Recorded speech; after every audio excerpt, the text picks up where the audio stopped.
guys, it's me, Dominique, coming at you guys with a new video. This is the second video of my couponing series. I guess I've just recently started. This video is going to be regarding dealing with customer service and couponing. Okay, first things first, I'm just speaking from my experience and how things have worked for me and how things have not worked for me. So I'm not saying what I'm saying is the Bible on couponing, but I'm just saying this is how I deal with things. Number one, go to a store that you're familiar with, that you've had the best experience with often.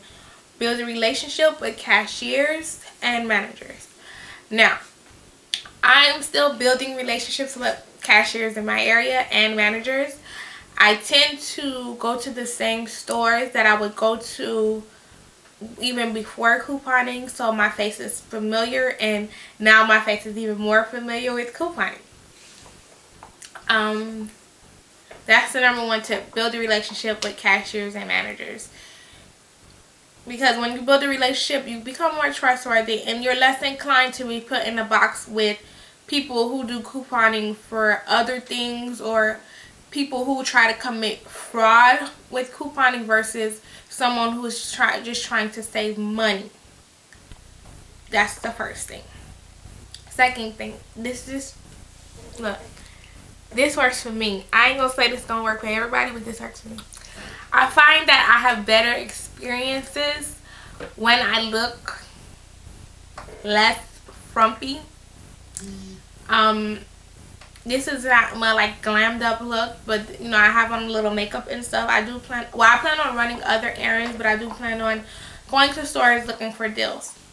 I found I have a better experience both with male and female employees when I look like I'm just going shopping versus I just look like I just threw something on. I go in, you know, I fix my hair, I put on a little makeup, put on a little nice little outfit, come in with my bag. Now you guys know what my couponing bag look like. It just looks like a regular big purse. I'm less inclined to get certain looks when I'm actually dressed up, crazy looks, or like I'm trying to do something wrong. So dressing up and fixing myself up works a little bit more for me, and the reception I get from the cashiers and the other employees of stores. Tip 3. I carry a binder, as you guys have seen in this video. I also carry a small coupon organizer. Matter of fact, I'm going to get that stuff for you. This is my binder, guys. This is my couponing binder. You guys have seen it in another video. It's sectioned off like this. On the inside, it has my Publix flyers. These Publix flyers have coupons in them as well. So I have a couple because, like you guys know, I purchase papers every Saturday. So, and some of the papers, they have the Publix flyers. So I have a couple of those. And then when I go into the store, I grab one or two, depending on how many other manufacturer coupons I have to go with the Publix coupons, because as some of you may or may not know, some store coupons can be combined with manufacturer coupons. This is what the inside looks like. And each section is like that. Let me go ahead and show you guys another section. This is my household section, and this is the inside of my household section. Now, I carry this binder around everywhere I go. It's always in my purse, because you never know when you're going to find a deal. You never know when you're going to find something on sale that's not advertised in the paper, or when you find an item that's on clearance that you can also use a coupon with. So I carry around my binder with me everywhere. But most of the time, when I'm in the stores, I do not pull out my binder at the register. If I already have a couponing trip planned, I go through my binder at home and I put all the coupons, the necessary coupons I know I'm going to need, which I combine the store and the manufacturer coupons, and I put them in this. This is what I usually pull out at the register, my little coupon organizer, because I feel like I'm not embarrassed to coupon. I'll pull out a coupon in a minute. I'm embarrassed to pay full price for anything right now. Right now, if I have to pay full price for anything, yeah, I'm upset about that. So I'm not embarrassed to coupon, but I feel like I get a lot less pushback when I pull out this little thing versus the binder. Now, a lot of times, cashier managers, all that, they see my binders because, I'm going to get to my other point. They see my binder when they see me in the store, but I don't pull out my binder at the register. Now, if I happen to catch something on sale that I know I have coupons for, but it was not advertised, so it was not a planned trip for me, I stand in the aisles, or I get over on the side in the aisles, out of the way, of course, as much as I can, because I don't want to stand in somebody's way that's trying to pass through, or stand in somebody's way that's trying to get something off the shelf. I open up my binder, and I go through and I match up my coupons with what's on sale. Now, when I do it like that, I don't take the coupons out and put it in here. I just actually hold the coupons, or sometimes I put it in here if I'm not finished shopping. I'll put it in here. But that's another tip. If you find a deal in the store and you have your coupons with you, it's okay to organize your coupons in the aisles, but organize them out of the way where you're inconveniencing people.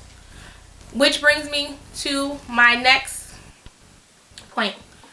If you're going to shop and you're going to consider yourself coupon shopping, and you just happen to have just to go random coupon shopping, not a planned trip, try to do these trips not at peak shopping hours, which I know is hard because we all work. I work until 5 o'clock in the afternoon.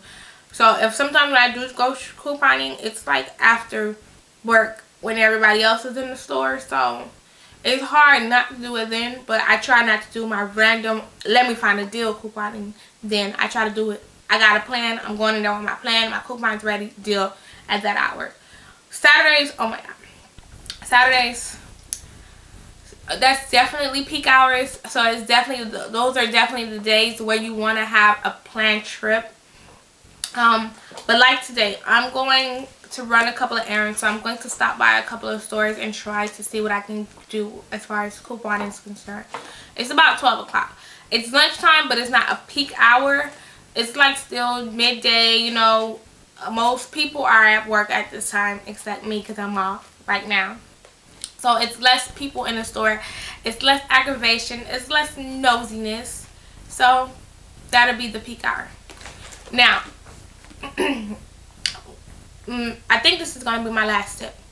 When I go to the register, I let it be known once my stuff is on the conveyor belt, I want to say it's called, the little thing where you put all your stuff. I let it be known I have coupons, and I get okay. And I sometimes gauge my reaction to what they say until I have coupons.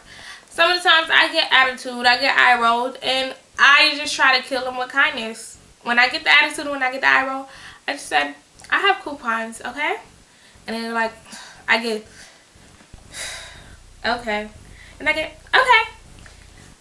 Regardless of either one I get, I said, okay. So when I get I make sure that I look at the, dates on my coupons. I overlook them again. I make sure I have the correct quantity. Even though I do this prior to getting to the shelf, I make sure everything is good so the transaction goes as smoothly as possible. And if something isn't right, I just take it off. I just take that deal off the table and tell myself, okay, you can leave these to the side, and you know, I just do another transaction for that. So I make sure I have my stuff together. And I also make sure that in my phone, whatever store I'm going to, I have the coupon policy screenshotted into my phone.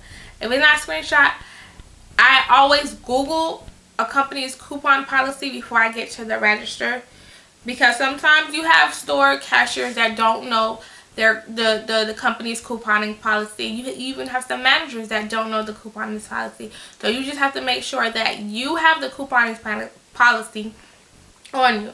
So if they tell you something, you can be like, well, this says differently. And if they still give you issues, you say, okay, you leave well enough alone, and you just probably go to the next store, because the next store might be educated a little bit more on their store's couponing policy. So it might be a better shopping experience for you. But that's just how I don't argue. I don't make a scene. If I get pushback a lot of the times, if I get pushback and I show the company's policy and I'm still getting excuses for not wanting me to get the savings, I just say, okay, that's fine. I put the item back, or I leave it and say I don't want it anymore. I'll just take the rest of the stuff, or I won't take nothing at all, because I've done that also. If I'm trying to go in with a deal and use my coupons and I'm told I can't use it on any of my items, I will leave everything there, because I refuse to pay full price because you're trying to bully me, because you don't want to learn how to deal with these types of situations, or you just don't want to deal with them at all.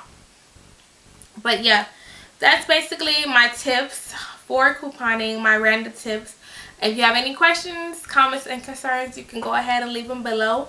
And until next video, I'm out. Oh yeah, all my social media, my Instagram, Twitter, all that is in the description box. So if you want to follow me on Twitter when I tweet about my coupon experiences, or Instagram when I post my hauls from time to time, you can go ahead and do that. But yeah, until next video, I'm out.